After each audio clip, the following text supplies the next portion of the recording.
살다 보면 누구나 크고 작은 슬픔을 겪잖아요. 근데요, 그 슬픔을 어떻게 다뤄야 하는지 혹시 제대로 생각해 본 적 있으세요? 오늘은 아주 오래전 이야기, 바로 논어에 담긴 슬픔을 다루는 기술에 대해 한번 파헤쳐 보려고 합니다. 이게 또 놀랍도록 지금 우리에게 딱 맞는 이야기거든요.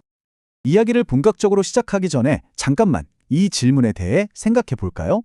지금 내가 안고 있는 이 슬픔이 과연 나를 더 단단하게 만들고 있을까요? 아니면 서서히 무너뜨리고 있을까요? 내 삶에 어떤 영향을 주고 있는지 한 번쯤 돌아보는 거죠.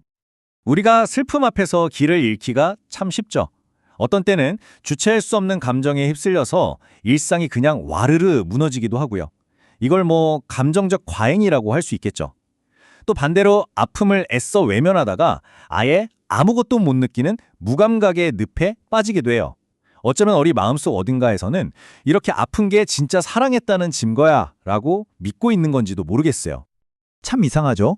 슬퍼해도 괜찮다, 실컷 슬퍼하라는 말은 많이들 하는데 정작 언제, 어떻게 그 슬픔을 멈춰야 하는지는 아무도 가르쳐주지 않아요. 정말 막막하죠? 자, 바로 이 막막함에 대한 해답을 무려 2500년 전의 지혜에서 한번 찾아보겠습니다. 놀랍게도요, 그 해답의 실마리가 공자의 제자였던 자유라는 사람의 아주 짧은 한마디에서 시작됩니다. 과연 뭐라고 했을까요? 자유할 상치워이지. 바로 이겁니다. 상을 치를 때는 슬픔을 다하고 거기서 그쳐야 한다. 어때요? 정말 단순하죠? 근데 이 짧은 문장 안에 슬픔을 다루는 핵심 원리가 다 담겨 있어요. 잠시만 이 문장의 무게를 음미해 보시죠. 자, 여기서 진짜 재미있는 포인트가 바로 이 치라는 한자예요. 이게 그냥 슬픔에 이르다 이런 수동적인 뜻이 아니더라고요. 그게 아니라 어떤 목표 지점까지 여정을 완수한다, 주어진 과업을 끝마친다는 굉장히 능동적인 의미를 가지고 있어요. 그러니까 슬픔은 그냥 머물러 있는 상태가 아니라 우리가 끝내야 할 하나의 과정이라는 거죠. 와, 이거 정말 관점의 전환 아닌가요? 후대의 위대한 철학자죠. 주자도 이걸 중용의 관점에서 설명했어요. 중용, 그러니까 균형이잖아요.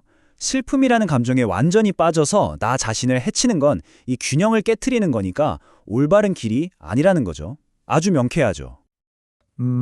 슬픔의 중용이라는 개념 아직 좀 막연하게 느껴지시죠? 이걸 제대로 이해하려면 우리가 효하면 떠올리는 생각들을 완전히 뒤집어버리는 이야기 하나를 꼭 들어봐야 합니다. 아마 좀 충격적이실 수도 있어요. 이야기의 주인공은 증자라는 사람입니다. 이 사람이 누구냐면요. 공자 제자 중에서도 효심으로는 둘째가라면 서러울 정도로 유명했어요. 그냥 효의 아이콘, 효의 교과서 같은 인물이었죠. 그런데 어느 날이었어요. 증자가 밭에서 아버지를 돕다가 작은 실수를 했나 봐요. 근데 아버지가 갑자기 너무 화가 나셔서 옆에 있던 농기구로 아들을 그냥 사정없이 때린 겁니다. 그래서 증자가 그 자리에서 정신을 잃고 쓰러져 버렸어요. 자, 잠시 뒤에 깨어난 증자, 어떻게 행동했을까요? 진짜 놀랍게도요, 아무 일도 없었다는 듯이 일어나서 아버지를 보며 방긋 웃는 거예요. 아버지가 걱정하실까봐. 심지어 거기서 그치지 않고 검은 곡까지 연주해서 저 괜찮아요 하고 보여드렸대요. 이야, 이 정도면 정말 완벽한 효자, 맞죠? 그런데 여기서부터가 진짜 이상한 부분입니다. 이 얘기를 전해들은 스승 공자가 증자를 칭찬하기는커녕 막 불같이 화를 내면서 앞으로 증자가 오면 절대 내 집에 들이지 마라 하고 소리쳤다는 거예요. 아니 왜요? 이렇게 완벽한 효도를 했는데 도대체 왜 그랬을까요? 자, 지금부터 공자의 이 충격적인 반응 속에 숨겨진 진짜 의미가 뭔지 그 깊은 지혜를 한번 파헤쳐 보겠습니다. 공자가 화를 낸 이유는 바로 이거였습니다. 정말 만약에 아버지가 휘두른 그 농기구에 맞아서 증자가 죽었다면 어떻게 됐을까요? 아버지는 자기 자식을 죽인 살인자가 되는 거잖아요. 그러니까 아들의 그 맹목적인 순종이 아버지를 씻을 수 없는 죄인으로 만들 뻔했던 거죠. 공자는 이 포인트를 더 확실하게 설명하려고 옛날의 위대한 왕이었던 순임금의 예를 듭니다. 순임금의 효는 증자의 효와는 차원이 달랐어요. 여기 한번 보세요. 증자의 효와 순임금의 효는 방식도 결과도 완전히 다릅니다. 핵심은 이거예요. 순임금의 행동은 단순히 자기를 지키는 데서 끝나는 게 아니라 아버지가 살인자가 되는 그 끔찍한 운명으로부터 아버지를 지켜낸 거예요. 아버지가 작은 회초리를 들면 그냥 맞았대요. 하지만 목숨이 위험할 정도의 큰 몽둥이를 들면 도망쳤다는 거죠. 바로 이게 공자가 말하는 진짜 지혜로운 효, 더 깊은 효였던 겁니다.